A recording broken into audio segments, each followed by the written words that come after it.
मेरे साथियों, जैसा कि आप लोग क्लास 12 का यानी कि इंटर का जो आप लोग फाइनल एग्जाम 2025 में देने जा रहे हो ना, इसके लिए हम लोग जो है ना हिंदी का पेपर लेकर के आ चुके बच्चों। मैं आपको पहले ही बोलूँ, चाहे आप लोग साइंस, आर्ट्स, कॉमर्स किसी भी सब्जेक्ट से हो ना, तो तीनों सब्जेक्ट के लिए इंपॉर्टेंट होगा, क्योंकि इस वीडियो में हम लोग जो 100 ऑब्जेक्टिव को देखने वाले हैं वो काफी महत्वपूर्ण है। आपके एग्जाम में बिल्कुल छपेगा, तो याद जरूर कर लेना बच्चों, ठीक है ना। तो चलिए आपको बता दें, साइंस के लिए विषय कोड 106 आपका रहेगा, कॉमर्स के लिए 206 रहेगा, आर्ट्स के लिए 306 रहेगा। विषय कोड से आपको कोई लेना देना नहीं है। आइए स्टार्ट करते हैं प्यारे बच्चों। आपको एक बार टाइम बता देता हूँ, शाम में जो है ना इस चैनल पे 7 बजे साइंस का क्लास चलता है, यानी कि साइंस स्ट्रीम का, और रात में 8 बजे चलता है आर्ट्स का क्लास, ठीक है। तो आप लोग कोई भी सब्जेक्ट वाले बच्चे हो तो चैनल वगैरह को सब्सक्राइब कर लीजिए, नोटिफिकेशन कॉल पे प्रेस कर लीजिए, वीडियो को लाइक कर लीजिए और वीडियो को एक बार शेयर कर लीजिए सभी दोस्तों में, ताकि इस टाइम पे आपको नोटिफिकेशन मिलेगा तो आप अपने क्लास के अकॉर्डिंग जुड़ पाएंगे।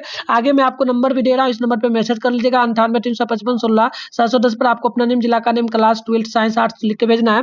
अगर इस पे मैं नहीं रिप्लाई दूं तो गूगल के माध्यम से मैं आपको बताऊंगा आगे कैसे जुड़ना है व्हाट्सएप चैनल और टेलीग्राम ग्रुप को, तो वो भी ज्वाइन कर लीजिएगा, है ना। तो चलिए, 100 ऑब्जेक्टिव आपको बोर्ड एग्जाम में मिलेगा, 50 बनाना होगा, 3 घंटा 15 मिनट का टाइम आपको दिया जाएगा, 100 मार्क्स का एग्जाम होगा। परीक्षा से संबंधित ये सारा का सारा निर्देश दिया गया, इसको पढ़ना होगा, तो एक बार आप लोग पढ़ जरूर लीजिएगा। तो चलिए बच्चों, यहाँ पर हम लोग पहला क्वेश्चन को देखते हैं, काफी महत्वपूर्ण आपका है। बाल कृष्ण भट्ट की रचना बातचीत क्या है बच्चों? तो आपको याद है ना, ये ललित निबंध है। क्या है? ललित निबंध है। 100 में से सभी लोग देखिए, एक प्रकार से आप टेस्ट समझ के चलिए। क्या समझ के चलिए? इस वीडियो को आप लोग ना टेस्ट समझ के चलिए और देखिए कि 100 में से कितना आप लोग सही कर पा रहे हो। आप क्या करोगे, अपना नाम लिखोगे, जिला का नाम लिखोगे, साथ में लास्ट में आपको लिखना है कि 100 बटे आपका कितना हुआ, 100 बटे में आपका कितना सही हुआ, ठीक है बच्चों।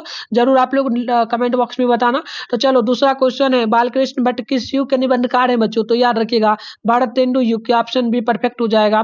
तीसरा क्वेश्चन है, मनुष्य की बातचीत का उत्तम तरीका क्या है? तो तीसरा का हो जाएगा हमारा डी नंबर, वाक होकर जो है ना, अवाक होकर के बातचीत करना, तो डी नंबर हमारा परफेक्ट हो जाएगा।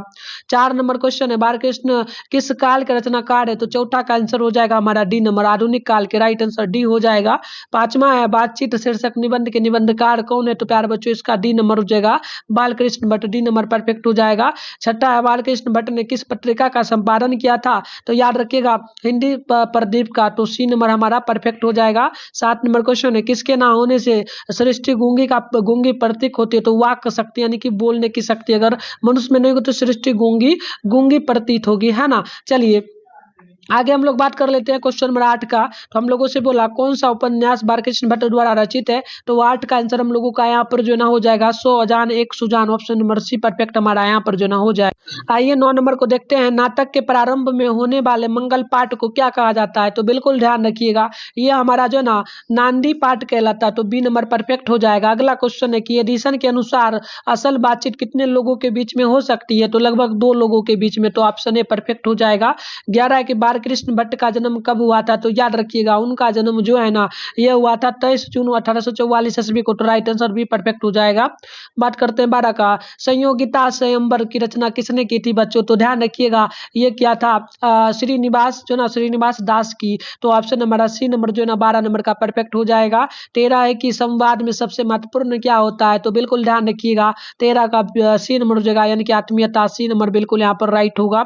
14 है कि बातचीत के माध्यम से बालकृष्ण भट्ट क्या बतलाना चाहते हैं? तो याद रखिएगा, वो जो है ना बातचीत की शैली बता रहे हैं, तो ऑप्शन हमारा ए परफेक्ट हो जाएगा। 15 नंबर क्वेश्चन है कि भट्ट जी को किसने अंग्रेजी साहित्य के एडिशन और स्टील की श्रेणी में रखा है? तो 15 का आंसर हमारा यहाँ पर हो जाएगा सी नंबर, यानी कि रामानंद शुक्ल, ऑप्शन सी परफेक्ट यहाँ पर जो ना हो जाए। चलिए अगली क्वेश्चन 16 है कि रॉबिन्सन क्रूसो ने 16 वर्ष के उपरांत किसके मुख से एक बात सुनी? तो बिल्कुल यहाँ पर ध्यान रखिएगा, ये हो जाएगा फ्राइडे, ऑप्शन हमारा ये परफेक्ट हो जाएगा। बात कर लेते हैं 17 का, आर्ट ऑफ कॉन्वर्सेशन कहाँ के लोगों में सर्वाधिक प्रचलित है? तो 17 का सी हो जाएगा यूरोप में, ऑप्शन हमारा सी परफेक्ट हो जाएगा। 18 की कौन सी रचना बालकृष्ण भट्ट की नहीं है? तो 18 का आंसर ये हो जाएगा, यानी कि रेल का टिकट खेल, ऑप्शन ए परफेक्ट हो जाएगा। क्वेश्चन नंबर 19 है, कौन सी रचना बालकृष्ण भट्ट की नहीं है? तो फटाफट से जवाब लगाइए, परीक्षा गुरु, ठीक है। तो मेरे बोलने से पहले अगर आंसर आप लोग लगा पा रहे तो बिल्कुल आप देखना कितना सही कर रहे हो, ये आप अपने मन में जरूर सोचना, है ना। 7 फरवरी के दिन भी हिंदी हिंदी का एग्जाम है और 8 फरवरी के दिन भी है। तो साइंस का शायद आपका जो है ना आर्ट्स का शायद 7 को है और साइंस का शायद आर्ट्स को है। तो जवाब बताना कमेंट बॉक्स में कि साइंस वाले बच्चों का कब है, आर्ट्स वाले बच्चों का कब है, कॉमर्स वाले यानी आपका कब है, आप ये कमेंट करना हिंदी का एग्जाम। चलिए 20 नंबर क्वेश्चन की रॉबिन्सन क्रूसो को कब तक मनुष्य का मुख देखने को नहीं मिला? तो याद रखिएगा 16 वर्ष तक, ऑप्शन सी परफेक्ट यहाँ पर हो जाएगा। बात कर लेते हैं क्वेश्चन नंबर 21 को। तो बातचीत से मन किस प्रकार का हो जाता है? तो मन जो है ना बिल्कुल यहाँ पर ध्यान रखिएगा हल्का और स्वच्छ हो जाता है। तो 21 का सी नंबर परफेक्ट हो जाएगा। 22 नंबर क्वेश्चन है, बोलने से ही मनुष्य के रूप का साक्षात्कार होता है, यह किसने कहा था? तो ये कहना था जो है ना बेल जॉनसन का। तो बी नंबर यहाँ पर परफेक्ट हो जाएगा। तो प्यारे बच्चों आगे बढ़ते हैं। नेक्स्ट क्वेश्चन नंबर 23 नंबर है कि कौन सी रचना बालकृष्ण भट्ट द्वारा रचित नहीं है? तो बिल्कुल देखिएगा 23 का आंसर जो है ना हम लोगों का यहाँ पर परफेक्ट हो जाएगा। ऑप्शन नंबर जो है ना सी यानी कि Meghadutam, option number C perfect यहाँ पर होगा। 24 है कि असल बातचीत सिर्फ 2 व्यक्तियों में ही हो सकती है, या किनका मत है? तो बिल्कुल 24 का ए हो जाएगा एडिसन का। तो ऑप्शन नंबर ए परफेक्ट हो जाएगा। 25 नंबर क्वेश्चन है बालकृष्ण भट्ट का निवास स्थान कौन सा है? तो 25 का आंसर हमारा बी नंबर हो जाएगा Allahabad Uttar Pradesh, option number be perfect हो जाएगा। 26 है कि उसने कहा था कहानी कब लिखी गई थी? तो 26 का आंसर हो जाएगा यहाँ पर जो ना उसने कहा था कहानी कब लिखी गई थी। तो इसका जवाब आप लोगों को कमेंट बॉक्स में लगाना है। HW यानी होमवर्क में हम आपके लिए यहाँ पर छोड़ रहे हैं, ठीक है। चलिए 27 नंबर की इस कहानी के लेखक कौन है? तो 27 का आंसर आप ध्यान रखिएगा जो ये हो जाएगा चंद्रधर शर्मा गुरेली, ऑप्शन ए हो जाएगा। 28 उसने कहा था कहानी किस शहर का चित्रण है इसमें? तो 28 का आंसर जो है ना यहाँ पर ये हो जाएगा अमृतसर का, ऑप्शन ए परफेक्ट होगा। 29 है उसने कहा था कब प्रकाशित की गई? तो 29 का ए हो जाएगा यानी कि 29 का हो जाएगा हमारा ए 19 जो है ना 1915 में। अगला क्वेश्चन देखेंगे 30 को। तो लाना सिंह के गांव का क्या नाम था? तो लाना सिंह के गांव का नाम जो है ना ये मांझे था, ऑप्शन हमारा बी नंबर यहाँ पर परफेक्ट हो जाएगा। अगला क्वेश्चन आप 31 नंबर को देखेंगे तो आपसे बोला कि लाना सिंह के मामा कहाँ के रहने वाले थे? तो 31 का आंसर हमारा बी हो जाएगा अमृतसर का, ऑप्शन नंबर बी परफेक्ट हो जाएगा। 32 है लाना सिंह के भतीजा का क्या नाम था? तो 32 का आंसर ये हो जाएगा किरण सिंह नाम था, ऑप्शन नंबर ए हो जाएगा। 33 लाना सिंह किस पद पर था? तो लाना सिंह जो है ना जमावदार के पद पर था, तो सी नंबर परफेक्ट हो जाएगा। 34 है अमृतसर में लाना सिंह कौन थे? तो याद रखिएगा प्यारे बच्चों अमृतसर में लाना सिंह जो है ना लाना सिंह जो थे ना वो क्या थे? बिल्कुल वो मामा थे, ऑप्शन नंबर सी हो जाएगा। अगला क्वेश्चन 35 है लाना सिंह की मृत्यु किसकी गोद में हुई थी? तो याद रखिएगा उनका मृत्यु जो ना बजीरा सिंह के गोद में हुआ था, तो हमारा बी नंबर परफेक्ट हो जाएगा। 36 है कि पलटन का विदूषक कौन था? तो 36 का आंसर हम लोगों का यहाँ पर सी हो जाएगा यानी कि बजीराज सिंह, राइट आंसर सी हो जाएगा। 37 है कि लाना सिंह किस कहानी का पात्र है? तो 37 का आंसर हमारा हो जाएगा डी, उसने कहा था, तो डी नंबर परफेक्ट हो जाएगा। 38 है कि बचपन में लाना सिंह लड़की से बार बार कौन सा प्रश्न करता था? तो याद रखिएगा तेरी कुरमाई कब होगी? तो कुरमाई का अर्थ आपसे एग्जाम में पूछेगा कि कुरमाई का अर्थ क्या होता है? तो कुरमाई का अर्थ होता है शादी होना। क्या होता है प्यारे बच्चों? शादी होना। तो आप लोग ये भी ध्यान रखिएगा। चलिए आगे हम लोग बढ़ते हैं। अगला क्वेश्चन देखेंगे 39 को। तो लाना सिंह सूबेदार को वापस बुलाने के लिए किसे भेजता है? तो याद रखिएगा बजीराज सिंह को। किसको भेजा था? बजीराज सिंह को, तो ऑप्शन ए हो जाएगा। 40 के लाना सिंह का सिर अपनी गोद में लेकर कौन बैठा था? तो 40 का आंसर हमारा सी हो जाएगा बजीराज सिंह, तो सी नंबर परफेक्ट हो जाएगा। 41 से सूबेदार हजारा सिंह के लड़के का क्या नाम था? तो 41 का ए हो जाएगा बोधा सिंह, ऑप्शन ए परफेक्ट हो जाएगा। 42 की भारतीय सिपाहियों का किसके साथ जंग हुआ था? तो 42 नंबर का हमारा हो जाएगा डी नंबर जर्मनी के साथ, डी नंबर परफेक्ट हो जाएगा। 43 से जर्मन पलटन को किसने मार गिराया? तो 43 का आंसर हम लोगों का यहाँ पर सी हो जाएगा लाना सिंह, तो राइट आंसर सी हो जाएगा। 44 है कि सिख राइफल के जमादार राणा सिंह का नंबर क्या था? तो याद रखिएगा 44 का आंसर हो जाएगा ए नंबर 77 उनका नंबर था। अगला क्वेश्चन 45 है सरकार ने सूबेदार को जमीन कहाँ दी थी? तो याद रखिएगा उनको जमीन जो है ना रायपुर में दिया था, तो डी नंबर यहाँ पर बिल्कुल ही करेक्ट हो। अगला क्वेश्चन आप लोग देखेंगे 46 नंबर को। तो हम लोगों से यहाँ पर बोला गया कि गुरेली जी का जन्म कहाँ हुआ था? तो 46 का हो जाएगा हमारा जयपुर यानी कि राजस्थान में, तो ऑप्शन हमारा बी नंबर परफेक्ट हो जाएगा। 47 की सुखमय जीवन किसकी रचना है? तो 47 का ये हो जाएगा चंद्र शर्मा गुरेली का, तो ऑप्शन ए परफेक्ट हो जाएगा। 48 की कछुआ धर्म किसकी कृति है? तो 48 का आंसर हमारा डी हो जाएगा चंद्र शर्मा गुरेली का, तो डी परफेक्ट है। 49 कहानी पुरानी हिंदी किसकी रचना है? तो 49 का आंसर हमारा डी हो जाएगा चंद्र शर्मा गुरेली का, तो डी परफेक्ट होगा। 50 की कौन सा निबंध गुलेरी रचित नहीं है? तो 50 का आंसर बी हो जाएगा जो ना मजदूरी और प्रेम, तो बी नंबर हमारा परफेक्ट हो जाएगा। अगला क्वेश्चन 51 है कि कौन सी कहानी चंद्र शर्मा गुरेली की लिखी हुई नहीं है, तो 51 का आंसर हम लोगों का जो है ना डी हो जाएगा कफन, है ना, तो डी नंबर परफेक्ट हो जाएगा। 52 है कि गुरेली जी किस गांव के मूल निवासी थे, तो 52 का आंसर ये हो जाएगा गुलेड़ के, तो ऑप्शन यहाँ पर जो है ना हम लोगों का बी हो जाएगा परफेक्ट। 53 है कि उसने कहा था कहानी कितने भागों में विभक्त है, तो 53 का आंसर जो है ना यहाँ पर डी हो जाएगा 5 भागों में, तो डी नंबर परफेक्ट हो। अगला क्वेश्चन 54 है कि चंद्र शर्मा गुरेली किस युग के कहानीकार हैं, तो 54 का आंसर जो है ना यहाँ पर ये हो जाएगा द्विवेदी युग के, तो ऑप्शन ए परफेक्ट हो जाएगा। 55 है कि उसने कहा था किस प्रकार की कहानी है, तो 55 का आंसर हमारा बी हो जाएगा कर्म प्रधान का, तो बी नंबर परफेक्ट होगा। 56 सूबेदारनी ने अपने पति और पुत्र की रक्षा जो है ना रक्षा के लिए किससे कहा था, तो 56 का आंसर जो है ना यहाँ पर हमारा हो जाएगा लहना सिंह से, ऑप्शन बी परफेक्ट हो जाएगा।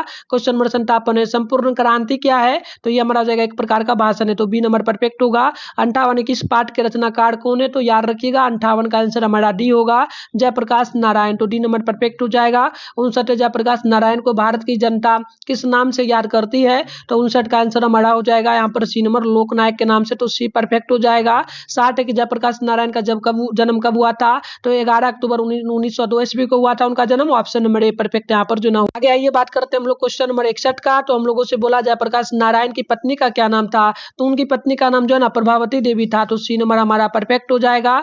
62 जयप्रकाश नारायण को भारत रत्न उपाधि कब दी गई, तो याद रखिएगा उनको दिया गया था 1998 ईस्वी में, तो बी नंबर हमारा परफेक्ट होगा। 63 है कि जयप्रकाश नारायण के बचपन का क्या नाम था, तो उनके बचपन का नाम था जो ना बाउल, तो हमारा सी यहाँ पर बिल्कुल ही राइट हो जाएगा। 64 जयप्रकाश नारायण के अनुसार देश का भविष्य किसके हाथों में है, तो देश का भविष्य जो है ना नई पीढ़ी के हाथों में, यानी युवा पीढ़ी के हाथों में, तो बी परफेक्ट होगा। 65 संपूर्ण क्रांति की शुरुआत कब हुई थी, तो ये हुआ था 1974 में, तो ये नंबर बिल्कुल ही राइट हो जाएगा। क्वेश्चन नंबर 66 है जयप्रकाश नारायण मद्रास में अपने किस मित्र के साथ रुके थे, तो 66 का आंसर हमारा सी हो जाएगा ईश्वर जना अय्यर के साथ, तो सी नंबर बिल्कुल ही करेक्ट होगा। 67 है जयप्रकाश नारायण को समाज सेवा के लिए किस पुरस्कार से सम्मानित किया गया, तो 67 का आंसर हो जाएगा सी, यानी कि मुगेसे पुरस्कार से, तो सी यहाँ पर करेक्ट होगा। 68 है कि संपूर्ण क्रांति पाठ में दिया गया भाषण किसका है, तो 68 का आंसर यहाँ पर ये हो जाएगा यानी जयप्रकाश नारायण का। तो चलिए आगे हम लोग नेक्स्ट क्वेश्चन को, अगला क्वेश्चन जब आप देखेंगे बच्चों, तो हम लोगों से 69 नंबर बोला जयप्रकाश नारायण के पिताजी का क्या नाम था, तो उनके पिताजी का नाम जो है ना हरदयाल नाम था, तो बी नंबर परफेक्ट हो जाएगा। 70 है कि दिनकर जी किस लिए प्रसिद्ध हैं, तो याद रखिएगा वो जो है ना साहित्यिक रचना के लिए प्रसिद्ध है। तो रामधारी सिंह दिनकर का जन्म कहाँ पर हुआ है प्यारे बच्चों, बिहार में हुआ है ना, तो राज पूछे तो बिहार में हुआ है, और बिहार के किस जिले में हुआ है, तो बेगूसराय में हुआ है। बिल्कुल आप लोग ध्यान रखिएगा, काफी महत्वपूर्ण है। और आप लोगों को एक चीज और कमेंट करना है, रामधारी सिंह दिनकर का जन्म कब हुआ था और उनका मृत्यु कब हुआ था, जन्म मृत्यु फटाफट से जवाब लगाइए कमेंट बॉक्स में, क्योंकि प्यारे बच्चों आपका बहुत ही जल्द एग्जाम भी होने वाला है, ठीक है ना, फटाफट से आप जवाब लगा देंगे। चलिए 71 है कि उर्वशी किसकी रचना है, तो 71 का हमारा हो जाएगा रामधारी सिंह दिनकर का, तो ऑप्शन ए परफेक्ट हो जाएगा। 72 नंबर क्वेश्चन है माटी की मूर्ति किसकी रचना है, तो 72 का आंसर आप लोग कमेंट बॉक्स में लगाएंगे, ठीक है। माटी की मूर्ति किसकी रचना है, तो इसका भी आंसर आप लोगों को ही कमेंट बॉक्स में लगाना है, ठीक है। चलिए बहुत आसान क्वेश्चन है। 73 की जयप्रकाश नारायण ने किस साल छात्र आंदोलन का नेतृत्व किया था, तो बिल्कुल याद रखिएगा 1974 को, तो बी नंबर परफेक्ट हो जाएगा। 74 की प्रजा सोशलिस्ट पार्टी का गठन कब हुआ था, तो याद रखिएगा 1952 ईस्वी में, ऑप्शन ए परफेक्ट हो जाएगा। क्वेश्चन नंबर 75 है किसे लोकनायक के नाम से जाना जाता है, तो लोकनायक के नाम से जयप्रकाश नारायण को जाना जाता है, ऑप्शन बी परफेक्ट हो जाएगा। 76 है 1974 में बिहार प्रदेश के मुख्यमंत्री कौन थे, तो 1974 में बिहार के मुख्यमंत्री कौन थे, याद रखिएगा अब्दुल गफूर था, तो ऑप्शन बी परफेक्ट हो जाएगा। और वर्तमान में बिहार का मुख्यमंत्री कौन है, फटाफट से जवाब लगाइएगा कमेंट बॉक्स में, वर्तमान में बिहार का जो है ना मुख्यमंत्री कौन है बच्चों, तो आप लोग जरूर कमेंट बॉक्स में इसका जवाब बताएं। तो चलिए बच्चों हम लोग अभी आंसर आपको कंटिन्यू बताएंगे, उससे पहले जो है ना मैं आपको व्हाट्सएप चैनल और टेलीग्राम ग्रुप कैसे ज्वाइन करिएगा गूगल के माध्यम से सिखा देता हूँ, क्योंकि पेपर वगैरह अगर आउट होगा भी ना तो आपको यहीं से मिल पाएगा, ठीक है, उसी ग्रुप से। नंबर वगैरह पे अगर मैं आपको दिया हूँ, अगर रिप्लाई नहीं दूंगा तो आप ज्वाइन कर लो अभी जाकर वहां से। चलो कैसे करना मैं आपको एक बार सिखा, इसके लिए बच्चों आप लोगों को क्या करना है, सिंपल से अपने फोन में गूगल को ओपन करना है और बेगूसरायhelp.com आप लोगों को सर्च कर लेना है। देख लीजिएगा यहाँ पर हम जैसे बेगूसरायhelp.com सर्च के आपको कर लेना है, ऊपर करिएगा यहाँ पर फर्स्ट में बेगूसरायhelp.com आपको लिखा हुआ मिल जाएगा। आप इस पर जैसे ही क्लिक मारिएगा ना तो इस प्रकार से आपके सामने इंटरफेस पेन होगा। देखो बच्चों फर्स्ट में आपके सामने जो है ना व्हाट्सएप ग्रुप टेलीग्राम ग्रुप का लिंक मिलेगा, जो ना लिखा है ना इस ग्रुप में फॉलो कर लेना, नोटिफिकेशन आपको आराम से मिल पाएगा। और व्हाट्सएप टेलीग्राम ग्रुप को भी ज्वाइन कर लेना, ज्वाइन पे क्लिक करके दोनों को कर ही लेना है। इसके अलावा नीचे नीचे बढ़िएगा तो यहाँ पर देखिएगा, यहाँ पर क्लास 10 और क्लास 12 एंड 11 का सेशन मिला है ना। तो फर्स्ट मेरे के लिखा मिल रहा है आपको class 12 board exam viral question paper 2025 के नाम से, इस पर आप क्लिक कर लीजिएगा ना। तो इस प्रकार से इंटरफेस ओपन हो जाएगा। यहाँ पर देखिएगा सारा अपडेट दिया गया है। नीचे बढ़िएगा ना तो ये साइंस का सेशन है बच्चों, यहाँ पर पढ़ लेना। और इसमें सारे सब्जेक्ट का पेपर दिया गया है, ठीक है। और हिंदी इंग्लिश का भी है। जैसे हिंदी का करना होगा ना आप लोगों को, तो हिंदी है सामने जो डाउनलोड लिखा है, इस पर आप क्लिक मारेंगे ना तो बच्चों अगर देखो पेपर लिखोगा तो उसका आंसर हम यहाँ पर भी डालेंगे। अगर नहीं भी लिखोगा तो एग्जाम देके आप जैसे आओगे हिंदी का, तो आंसर की आपको देखना है ना कि कितना सही किया हो, तो उसका आंसर की वगैरह भी हम यहाँ पर अपडेट कर देंगे, तो वो भी आप देख पाओगे। और ये रहा आपका आर्ट्स का सेशन, यहाँ पर सारे सब्जेक्ट का बना हुआ है, ठीक है। इसमें भी आपको हिंदी इंग्लिश का मिल जाएगा। आर्ट्स वाले बच्चों का हिंदी का अलग पेपर होगा, कॉमर्स और साइंस का सेम रहेगा, ठीक है। और नीचे बढ़िएगा ये आपका कॉमर्स का सेशन, इसमें भी सारे सब्जेक्ट का है। और आपको सिंपल सा एक ही काम करना है, यहाँ पर भी चेकआउट वगैरह करना है एग्जाम के दिन। फिलहाल आपको इस ग्रुप को ज्वाइन करना है, क्योंकि इसी ग्रुप में लेट वगैरह पेपर आंसर की अगर कभी हो सकता है लीक हो तो मिल जाएगा आंसर, हो सकता है, फिक्स नहीं है बच्चों। तो ये बात को आप जरूर ध्यान रखना, ये नहीं कि होबे करेगा। आपको तैयारी करना है, हम क्लास करवा रहे हैं उसको पढ़ो, और जो आप नोट्स बनाया बुक है आपके घर में उससे आप लोग पढ़ो, ठीक। तो चलिए हम लोग यहाँ पर नेक्स्ट क्वेश्चन 77 नंबर को देखते हैं। क्वेश्चन हमसे बोला गया जयप्रकाश नारायण को किसका दलाल कहा गया है। तो याद रखिएगा जयप्रकाश नारायण को जो है ना अमेरिका का दलाल कहा गया है, तो ऑप्शन डी परफेक्ट हो जाएगा। 78 है जयप्रकाश नारायण के स्वास्थ्य पर निगरानी रखने वाले डॉक्टर का क्या नाम था। तो याद रखिएगा उनका नाम था doctor Rahman, option number a perfect हो जाएगा। नेक्स्ट क्वेश्चन 79 है किस अस्पताल में दिनकर का निधन हुआ था। तो बिल्कुल याद रखिएगा, बिल्कुल यहाँ पर 79 का हमारा हो जाएगा जो ना विली गंडन नर्सिंग होम में, तो डी परफेक्ट हो जाएगा। 80 की फ्री प्रेस के मालिक कौन थे। तो 80 का आंसर हो जाएगा सदानंद दास और सदानंद जी, ऑप्शन सी हो जाएगा। 81 किसने कहा था अभी ना जाने कितने मिलो इस जो ना कितने मिलो इस देश की जनता को जाना है। तो बिल्कुल ये कहना था, ये किनका कहना था, बिल्कुल चलिए बिल्कुल ये कहना था जवाहरलाल नेहरू को, तो सी नंबर परफेक्ट हो जाएगा। 82 है फणीश्वर नाथ रेणु की पुस्तक क्या है इनमें से। तो बिल्कुल उनका पुस्तक जो है ना मैला आंचल हो जाएगा, डी बिल्कुल परफेक्ट होगा। 83 नंबर क्वेश्चन बोला कि जयप्रकाश नारायण ने जो ना आई ए का मतलब क्या प्यारे बच्चों, जो ना जो ना ISC होगा, एक सेकेंड क्या लिखा है बच्चों, ISC, यानी कि जो है ना को बैचलर ऑफ साइंस की परीक्षा कहाँ से पास की थी, ठीक है। तो याद रखिएगा यहाँ पर हो जाएगा हमारा बिहार विद्यापीठ से, ऑप्शन डी परफेक्ट हो जाएगा। 84 जयप्रकाश नारायण मार्क्सवादी कब बने थे। तो वो बने थे 1924 में, तो डी परफेक्ट हो। अगला क्वेश्चन जब आप लोग देखेंगे ना तो यहाँ पर बोला है 85 संपूर्ण क्रांति का नारा किसने दिया था बच्चों। तो संपूर्ण क्रांति का नारा जो है ना ये किसने दिया था, फटाफट से जवाब लगाइए आप लोग कमेंट बॉक्स में। बिल्कुल जयप्रकाश नारायण ने। कौन दिया था, जयप्रकाश नारायण ने दिया था। 86 पुलिस के बड़े उच्चाधिकारी ने किसके मुंह से सुना था कि जयप्रकाश नारायण नहीं होते तो बिहार जल गया होता। तो बिल्कुल ये कहना था दीक्षित जी का, डी नंबर परफेक्ट हो जाएगा। 87 अर्धनारीश्वर किस विधा से संबंध है। तो याद रखिएगा वो जो है ना निबंध से संबंध है। अर्धनारीश्वर किससे संबंध है, निबंध से। अगला क्वेश्चन है 88 अर्धनारीश्वर पाठ के लेखक कौन है बच्चों। तो बिल्कुल ध्यान रखिएगा इसका लेखक हो जाएगा रामधारी सिंह दिनकर, रामधारी सिंह क्या हो जाएगा, दिनकर। चलिए अगला क्वेश्चन है दिनकर जी का जन्म बिहार के किस जिले में हुआ था। देखो मैंने बताया था आ गया ना, क्या हो जाएगा, बेगूसराय में। तो ऑप्शन बी परफेक्ट यहाँ पर हो जाएगा। अगला क्वेश्चन 90 नंबर को देखोगे ना आप लोग तो हमसे बोला अर्धनारीश्वर में किस गुण का संबंध है। तो 90 का आंसर यहाँ पर हो जाएगा हमारा सी, नारी और पुरुष दोनों का, तो सी परफेक्ट हो जाएगा। 91 है दिनकर जी की पहली काव्य पुस्तक कौन सी है। तो ये हो जाएगा जो ना प्रणभंग, ऑप्शन डी परफेक्ट होगा। 92 अर्धनारीश्वर शंकर और पार्वती का किस प्रकार का रूप है। तो बिल्कुल ये हो जाएगा संकल्प का, वास्तविक का, आदर्श का, यथार्थ का। तो बिल्कुल ये हो जाएगा कल्पित का, ऑप्शन बी परफेक्ट यहाँ पर जो है ना हो जाएगा। अगला क्वेश्चन 93 को देखोगे ना तो दिनकर जी का जन्म कब हुआ था। तो दिनकर जी का जन्म जो है ना 23 दिसंबर 1908 में हुआ था। तो देखो दिनकर जी का जन्म मैंने पूछा था ना, तो ये आ गया। आप देखो आपने सही बताया था कि नहीं, ठीक है। अगला है कि दिनकर जी की पहली कविता किस पत्रिका से प्रकाशित हुई। तो याद रखिएगा छात्र सहोदर से। अगला है कि कौन सी कृति रामधारी सिंह दिनकर की लिखी हुई है। तो याद रखिएगा ये हो जाएगा शुद्ध कविता की खोज, ऑप्शन ए परफेक्ट होगा। 96 संस्कृति के 4 अध्याय किसके कृति है बच्चों। तो याद रखिएगा ये हो जाएगा रामधारी सिंह दिनकर का, तो डी परफेक्ट हो जाएगा। 97 है।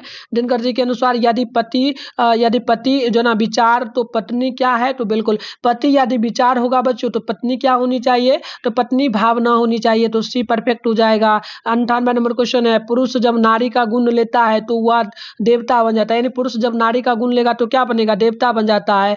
किंतु नारी जब जो है ना नर का यानी कि पुरुष का गुण लेती है तो वह सीखती है, तब वह क्या तो राक्षस हो जाती है। किनका कहना था, यह पंक्ति कहना जो था ना बच्चों, प्रेमचंद्र जी का कहना था, तो सी नंबर परफेक्ट होगा।